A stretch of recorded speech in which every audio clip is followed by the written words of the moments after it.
اللي انت السنه اللي فاتت كنت بتشتغل على ملعب خماسي او جون خماسي، فالتمركزات هتلاقي السنه دي الدنيا صعبه معاك جدا في التمركز، والكور العاليه بتدخل في الجون وحاجات كتيره جدا.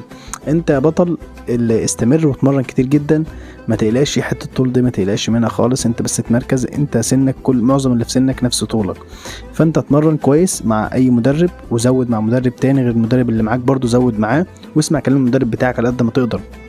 اسمع اكتر ما تتكلم، لان بشوف في عيال لمضة قوي بتفضل ترد على المدرب بتاعها وهم اصلا. اتعلم يا ابني، انت جاي تسمع بس اسمع يا حبيبي، اسمع عشان تتعلم، انت بتدفع فلوس عشان تتعلم. اتعلم على قد ما تقدر واسمع على قد ما تقدر، عشان السنة الجاية ان شاء الله تبقى السنة دي اتعلمت، السنة الجاية تبدأ تطبق اللي المفروض كنت تعمل انت الكلام ده من السنة اللي فاتت. فان شاء الله ربنا يكرمك وما تقلقش، وربنا يوفقك في ماتش بكره. لو انت كنت لعبت وانا ما ردتش عليك، فربنا يوفقك.